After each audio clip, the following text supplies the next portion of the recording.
ಸರದೆಯ ಸಜ್ಜನ ಸ್ನೇಹಿತರೆ, ಬಟ್ಟೆ ಹೊಲಿಯುವವರ ಬಳಿ ಅತಿ ಮುಖ್ಯವಾದ 2 ಉಪಕರಣಗಳಿರಲೇಬೇಕು. ಒಂದು ಸೂಜಿ, ಇನ್ನೊಂದು ಕತ್ತರಿ. ಇವೆರಡು ಜೊತೆಯಲ್ಲೇ ಇರುವುದಾದರೂ ಇವೆರಡರ ಸ್ವಭಾವ ಮಾತ್ರ ವಿರುದ್ಧ. ಕತ್ತರಿ ಬಟ್ಟೆಯನ್ನು ಕತ್ತರಿಸಿ ತುಂಡು ತುಂಡು ಮಾಡುತ್ತದೆ, ಆದರೆ ಸೂಜಿ ಆ ತುಂಡುಗಳನ್ನು ಜೋಡಿಸಿ ಒಂದುಗೂಡಿಸುತ್ತದೆ.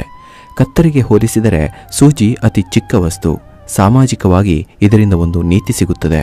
ಕೆಲವರು ಕತ್ತರಿಯಂತೆ ನಮಗೆ ಬೇಡವಾದುದನ್ನು ಕತ್ತರಿಸಿ ವಿಭಜಿಸುತ್ತಾರೆ. ಅದು ಸಮಾಜವಾಗಬಹುದು, ಸಂಸ್ಥೆಯಾಗಬಹುದು, ಸಂಸಾರವೇ ಆಗಬಹುದು, ಸ್ನೇಹವೇ ಆಗಬಹುದು. ಕತ್ತರಿಯಿಂದ ಹರಿತಕ್ಕೊಳಗಾದವರು ದುಃಖಿಸುತ್ತಲೇ ಮತ್ತೆ ಮತ್ತೆ ತುಂಡಾಗುತ್ತಲೇ ಇರುತ್ತಾರೆ. ಆದರೆ ಸೂಜಿ ಚಿಕ್ಕದಾದರೂ ಕೆಲಸ ನಿಧಾನವಾದರೂ ತುಂಡಾದುದನ್ನು ಹೊಲಿದು ಜೋಡಿಸುವಂತೆ ಸಜ್ಜನರು ವಿಭಜಿತರನ್ನ ಒಂದುಗೂಡಿಸಲು ಪ್ರಯತ್ನಿಸುತ್ತಲೇ ಇರುತ್ತಾರೆ. ಆದುದರಿಂದ ನಾವು ಸೂಜಿಯಂತಾಗಬೇಕು, ಕತ್ತರಿಯಂತಾಗಬಾರದು. ಇದೇ ಸಾಮಾಜಿಕ ನೀತಿ.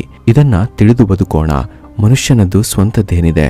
ಜನ್ಮ ಬೇರೆಯವರು ನೀಡಿದ್ದಾರೆ, ಹೆಸರು ಬೇರೆಯವರೇ ಇಟ್ಟಿದ್ದಾರೆ, ಶಿಕ್ಷಣ ಬೇರೆಯವರೇ ಕಲಿಸಿದ್ದಾರೆ, ಕೆಲಸ ಬೇರೆಯವರು ಕೊಟ್ಟಿದ್ದಾರೆ, ನಾಳೆ ಸ್ಮಶಾನಕ್ಕೆ ಬೇರೆಯವರೇ ಹೊತ್ತುಕೊಂಡು ಹೋಗುತ್ತಾರೆ. ಹಾಗಾದರೆ ವ್ಯರ್ಥ ಅಹಂಕಾರ ಏಕೆ ಅಲ್ವಾ?